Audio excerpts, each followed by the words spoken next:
Hey guys, welcome to TRW Pizza. Hope you're all feeling strong, optimistic, positive, and ready to talk a bit about pizza in the amount of detail that probably most people can't be bothered with. But I know there's quite a lot of people out there who do like to talk about the finite elements of making pizza at home. I'm one of them, so yeah. Let's get down to business. Basically, I have been a massive fan of Italian food, made my own pasta for many years from scratch, things like that, but only recently got into the idea of making my own homemade pizza, relatively recently, I say. I basically didn't realize that you could make a decent homemade pizza. I wasn't aware of the kind of pizza ovens available these days, and also the pizza stones. And that's what this video is mainly about, actually. Yes, I've got the Ooni Koda 16, it's fantastic. It's my go-to pizza making tool now in terms of how I cook them. But I don't want to ignore the fact that the way I entered this world of homemade pizza making is via these pizza stones. So yeah, it was actually just something that cropped up as a conversation with some friends at a dinner party. They said they've got this pizza stone, it worked really well. It caught my attention. I actually borrowed their stone for a weekend, made my first pizzas on it, and yeah, the rest is history. Since then, it's just sparked this obsession to understand how to make particularly the Napolitana style pizzas, but I'm exploring other modalities as well, let's say. And yeah, I've just been amazed with the kind of results you can get if you apply yourself, research, and practice. Most people who watch this are really interested in making good quality pizzas, so they know you've just got to rate repetition is key. And yeah, so I'm gonna flick over now to some of the footage I've taken over the past year, basically, through this journey, and show you how I made my first pizzas on this pizza stone. I was using a pretty bog standard dough recipe on this stone for the first time, and was pretty happy with it. You will see what I mean shortly. Hope you enjoyed the video, guys, and yeah, keep watching. Subscribe, like the video, and I'm gradually going to develop into the story that took me to the Uni and beyond. Talk through, I've got this little kind of tray of goodies here, which are things which I've over time acquired to improve my pizza making capability, the different ingredients, different bits of kit, and how they've really like made a difference. The tomatoes of choice, what kind of salt I use. I've got this little green book of notes that I've taken over the months as well. So I'm just going to delve into that, talk more, and yeah, I hope you enjoy it. If not, understood. But yeah, subscribe and hope to see you again soon. So here is the pizza stone I now use. Emile Henry from France. It's certainly, to me, it seems like very good quality. It's got these handles at the side.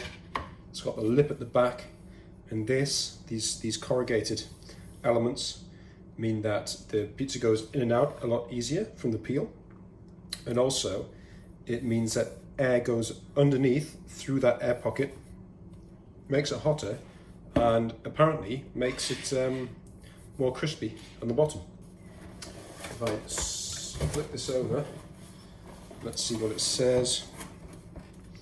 Our pizza stone is a unique cooking tray made from refractory ceramic. It allows you to make delicious pizzas with a golden crispy base. It allows you to make delicious pizzas with a golden crispy base. Your pizza will be perfectly cooked just like in a traditional pizza oven. For best results, preheat your pizza stone before placing your pizza on the hot stone. So that's about an hour in my experience. The ridges on the stone allow the air to flow under the pizza, helping to create a crispy crust. The raised edge prevents the pizza from sliding off the stone while placing or removing it with a pizza peel. You can therefore bake multiple pizzas consecutively. The large handles make the pizza stone easy to remove from the oven and will serve directly on the table. It will keep your pizza hot right through the meal. It's got a 10-year guarantee. I've used it a lot and I've had nothing but good results from it. And it cleans very easily too, because it's this nice shiny ceramic. Now here we go to put it in the oven. That's the oven. Let's put that on. Yep, that's about right. Second highest rung. Fan right over to full. In it goes. And it'll be ready to cook a solid pizza in 60 minutes. So here's the video of me making, I think it was the first pizza on that Emile Henry pizza stone. So this is very early days. This is probably about the, let's say it was definitely in the first 6 to 10 pizzas I've ever made at home. You can see I'm being very trepidatious with the way that I'm moving the dough. I'm probably pressing a bit hard, you could argue. I'm taking my time, but that's normal when you start out. You don't want to be damaging your dough early. I am using semolina flour there to just make it a bit more pliable, easy to play with. I think I'm quite happy with the look and feel of that dough actually. I can tell it's going to crisp up nicely. I'm just passing it back and forward between my hands there, probably quite ineffectually, I'll be honest.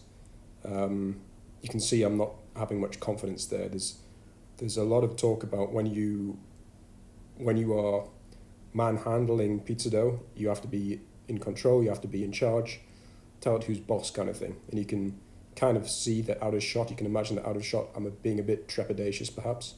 But again, it was early days. Still, it's a fairly round pizza.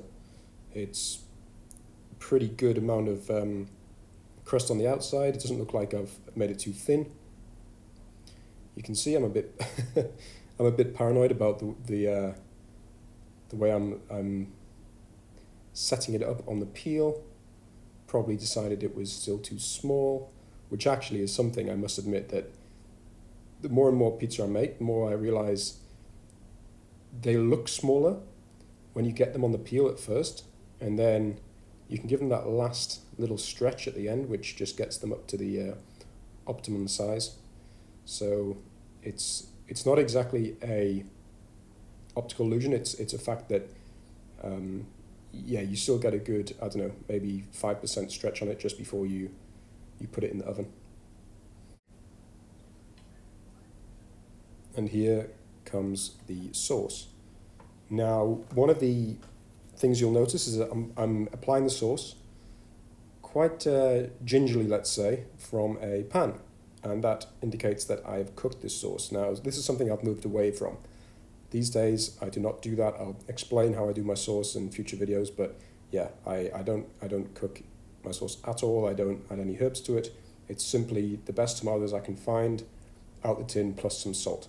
I think that cooking it takes the tang and the sweetness away, and I've tested that with many friends and my family, and they all concur also. So keep it simple is my motto in terms of the sauce, but each to their own. This of course is always just my personal experience and opinion, nothing I'm not saying this is how it should be done. I'm just saying that this is how I do it personally for people who are starting out or want to understand a bit more about the process. So on goes the this is freshly grated Parmesan oregano. I always get good quality stuff. And then also I'm adding the mozzarella. What you'll notice there is that it's packaged mozzarella. This is because at the time I didn't see the importance and I didn't have access to the actual quality mozzarella that you can the dry mozzarella that you can grate yourself. Olive oil goes on. That's always an important part. I sometimes forget or leave it to the very last minute, which is frustrating. Here you can see the pizza's in there. It's raising nicely. The pizza stone's been in the oven for 1 hour, full heat, and here we are. Excellent stuff. Pizza arrives. My 5-year-old daughter, obviously showing quite a lot of interest, circling like a hungry shark. She loves pizza. One of the best things about making your own pizza at home is that the family absolutely dig it, and it's one of the greatest parts of the process for me. In comes the wife to see what happens. Suffice to say, they were all happy. Remember, this is early on. I hadn't made many pizzas. It's come fresh out the oven. And when something looks like that, look, let's face it, this pizza is undercooked slightly. Maybe not slightly. Some people might be saying, no, that's completely undercooked. But honestly, when you have made this yourself, it still tastes fantastic and it's very satisfying. And you know that next time, you just need to put it in a bit more. I was very impressed with the way that the pizza was rising on that pizza stone, actually. And just for reference, I was getting these pizzas in there for around 4 minutes. Obviously, with the Ooni Koda 16, you're cooking these things for between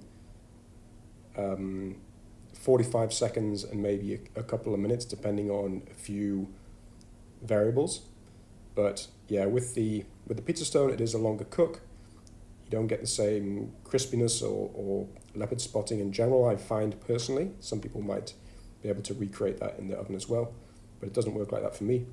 But yeah, about 4 minutes, give or take 30 seconds.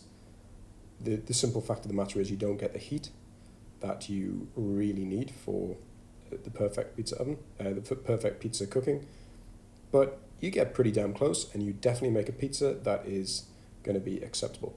Now, what you can imagine here is that, let's say, for the sake of argument, this was 6 pizzas in that I've ever made myself.